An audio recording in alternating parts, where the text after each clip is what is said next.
Assalamualaikum warahmatullahi wabarakatuh. Ketemu lagi dengan saya dalam channel Guru Sejarah. Kali ini saya akan membahas tentang materi sejarah peminatan kelas 10 SMA program IPS, yaitu tahap-tahap penelitian sejarah. Baik, untuk memudahkan kita bahas dulu peta konsepnya. Yang pertama adalah pengertian, yang kedua adalah tujuan penelitian sejarah, dan ketiga adalah tahap-tahap penelitian sejarah. Nah, tahapnya seperti apa? Nah, kita mulai saja. Tahap yang pertama adalah menentukan topiknya. Yang kedua adalah heuristik atau pencarian sumber. Yang ketiga adalah verifikasi atau menilai. Yang keempat adalah interpretasi. Dan yang kelima adalah historiografi. Oke, kita bahas satu persatu. Yang pertama adalah tentang pengertian penelitian sejarah. Penelitian sejarah adalah suatu kegiatan penelitian yang menggambarkan atau mendeskripsikan berbagai hubungan yang benar-benar utuh antara manusia, peristiwa, waktu, dan tempat secara kronologis dengan tidak memandang sepotong-sepotong objek yang diobservasi. Nah, ini terlalu panjang untuk pengertiannya, kita gambarkan dalam bentuk gambar aja biar memudahkan kita. Jadi kita bahas yaitu tentang hubungan. Nah, hubungan apa? Yaitu hubungan tadi yang sudah kita sebutkan, yaitu hubungan antara manusia, kemudian peristiwa, kemudian waktu, dan yang keempat adalah tempat terjadinya peristiwa. Nah, itu dihubungkan, kemudian diobservasi. Nah, di situ diurutkan, ya, diobservasi kemudian diurutkan secara kronologis atau sesuai urutan waktunya. Nah, kemudian muncullah yang terakhir adalah menjadi sebuah karya atau peristiwa sejarah. Itu tentang pengertian penelitian sejarah. Berikutnya adalah tujuan.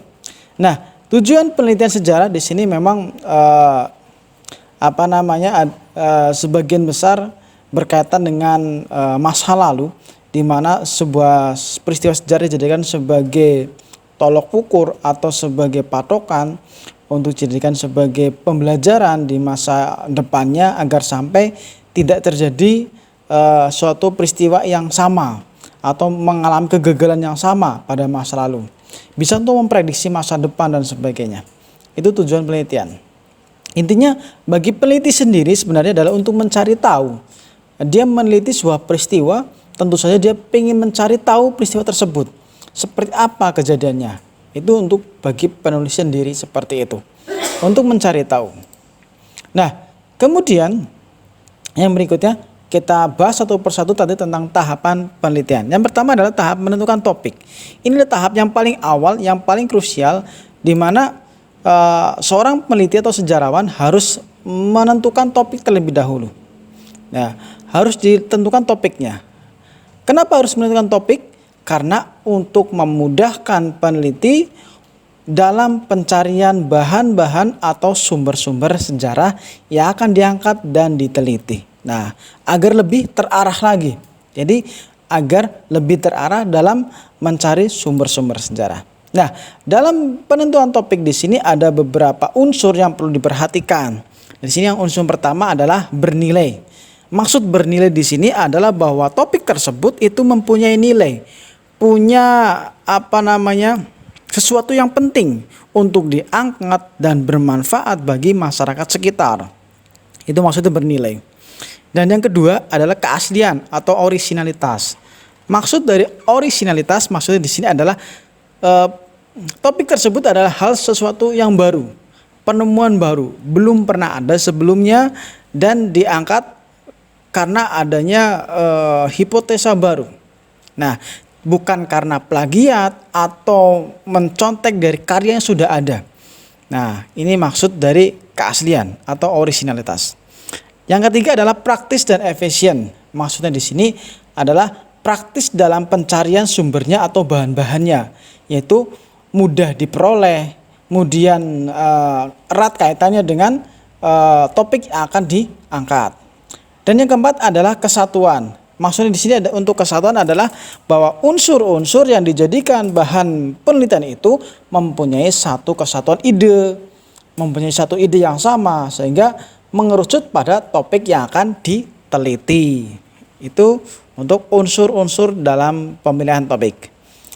Kemudian tahap yang kedua yaitu tahap heuristik atau pengumpulan sumber. Nah, dalam pengumpulan sumber di sini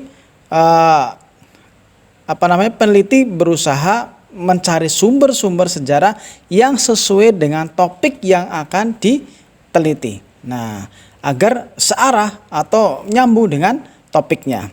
Nah, di sini sumber-sumber sejarahnya tentu berasal dari sumber primer, bisa juga sumber sekunder. Nah, apa itu primer, apa itu sekunder? Sebenarnya sudah dibahas pada video sebelumnya tentang sumber sejarah.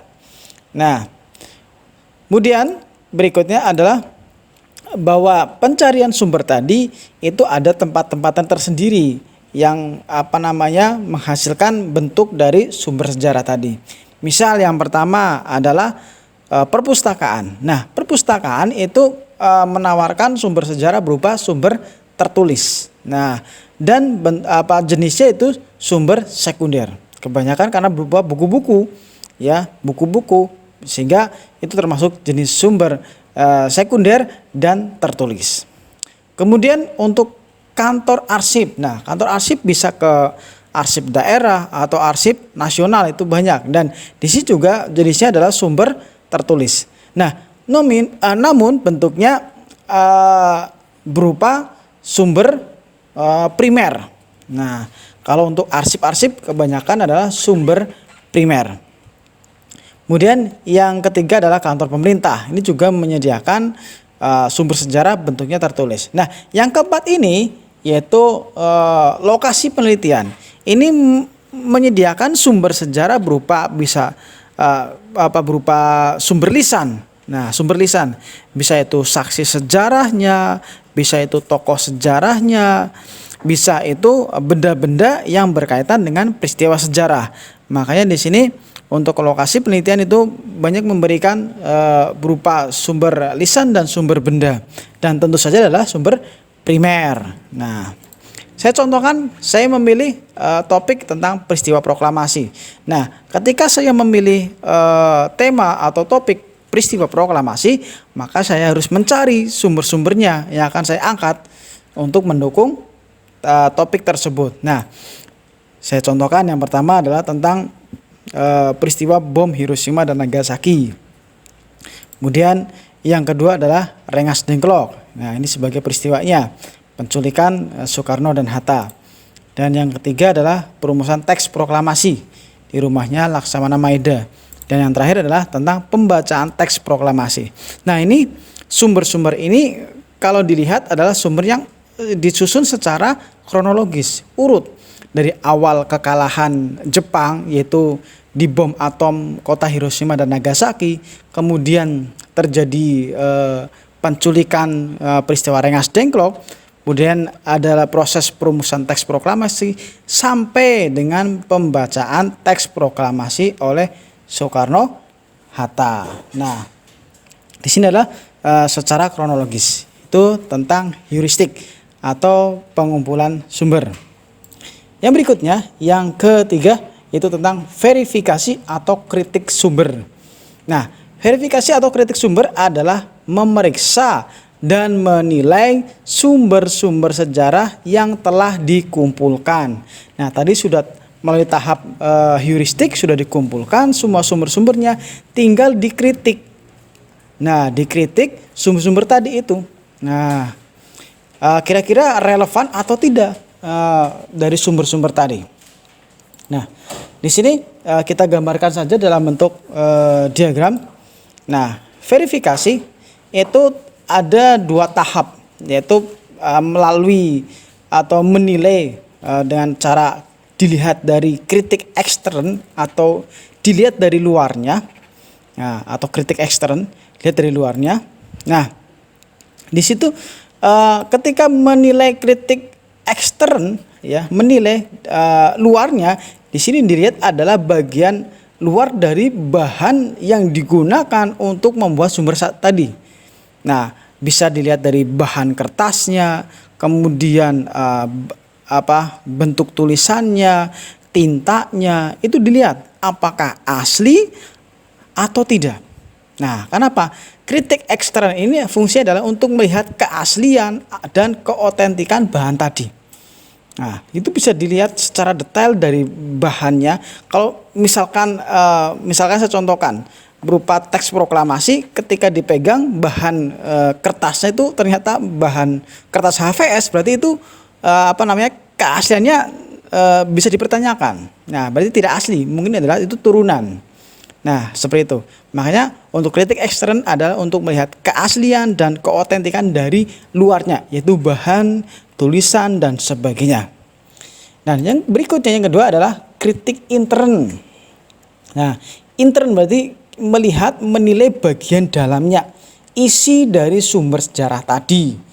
Nah, di sini yang dicek bagian isi dan kredibilitas dari sumber sejarah tadi, dapat dipercaya atau tidak, relevan atau tidak. Suatu sumber sejarah dikatakan memiliki kredibilitas tinggi dan relevan untuk dijadikan sebagai bahan penelitian apabila sumber sejarah tersebut itu jaraknya dekat dengan peristiwa sejarahnya, atau dilihat dari waktunya itu berdekatan dengan waktu terjadinya peristiwa tadi. Kalau semakin dekat berarti semakin kredibel ataupun relevan untuk dijadikan sebagai sumber sejarah. Nah, itu untuk kritik internnya. Berarti bagian dalamnya yang dicek benar atau tidak, dipercaya atau tidak isinya, itu kritik intern. Kemudian setelah sumber sejarah tadi melalui kritik ekstern dan kritik intern, maka sumber sejarah tadi berubah menjadi namanya fakta sejarah. Ya, berubah menjadi fakta sejarah. Sudah melalui tahap kritik ekstern dan kritik intern. Nah, berubah jadi fakta sejarah. Ya, ingat, jadi fakta sejarah. Berikutnya. Nah, dalam kritik intern di sini ada tahap yang lebih dalam lagi, yaitu penelitian secara intrinsik. Dilihat lebih dalam lagi. Yang pertama bisa dipandang apakah sumber sejarah tersebut itu formal ataukah informal. Maksudnya bagaimana? Kalau sumber sejarah itu formal berarti di sini berupa tulisan atau laporan yang digunakan untuk dilaporkan kepada instansi tertentu. Nah, biasanya kalau formal sudah diedit, sudah disesuaikan sesuai dengan keinginan dari atasan. Nah, kalau informal itu justru isinya itu apa adanya. Biasanya isinya itu mencatat semua kejadian-kejadian apa adanya, tidak ditambahi ataupun dikurangin, sehingga lebih otentik yang informal daripada yang formal. Nah, itu yang langkah pertama. Langkah kedua yaitu dilihat dari pembuat berita. Sumber beritanya dari mana? Orang yang memberikan berita bagaimanakah? Apakah orang tersebut itu dapat dipercaya atau tidak? Ataukah orang tersebut memberikan berita hoax atau berita benar? Nah, itu perlu di cross check lagi. Itu tahap yang kedua. Nah, tahap yang ketiga ini juga paling penting. Ketika kita menggunakan saksi sejarah dalam memperoleh sumber sejarah, maka perlu membandingkan antara saksi yang satu dengan saksi yang lain dengan pertanyaan yang sama. Nah, ketika menggunakan pertanyaan yang sama kepada beberapa saksi, kok ternyata jawabannya berbeda, maka ini perlu di cross check ulang. Yang benar yang mana? Nah, itu dengan cara membandingkan ya antara satu saksi dengan saksi yang lainnya. Nah, itu adalah tahap verifikasi atau kritik sumber ya, mengkritisi, dicek baik itu luar maupun dalamnya. Kemudian tahap yang keempat yaitu tahap interpretasi atau penafsiran.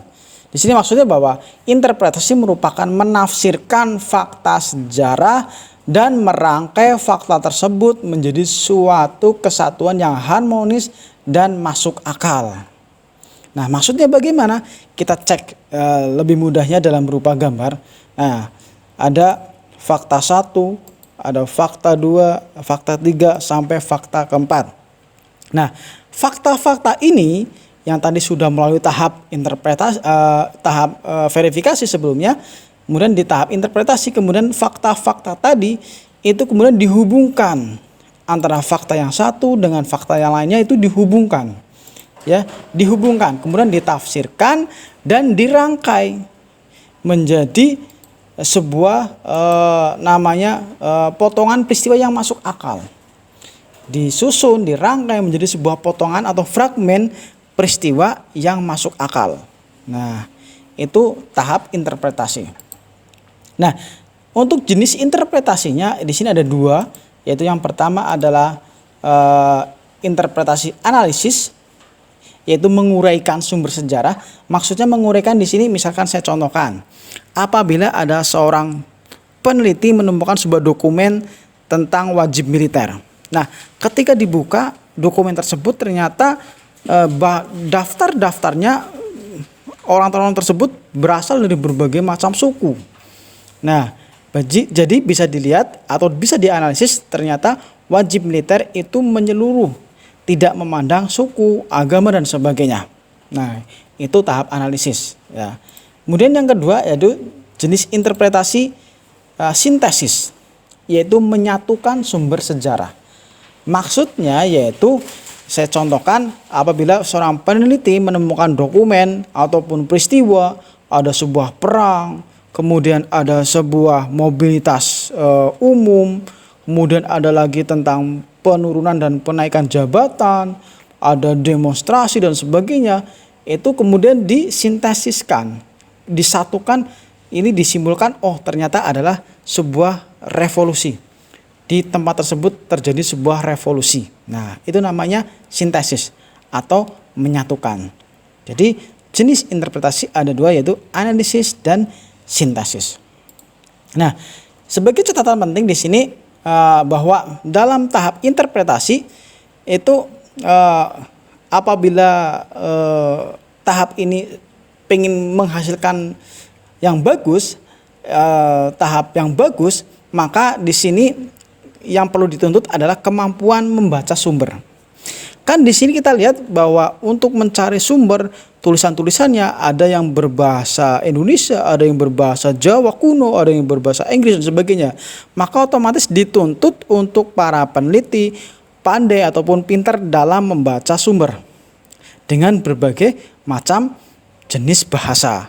Nah, ini untuk menghasilkan tahap interpretasi yang baik.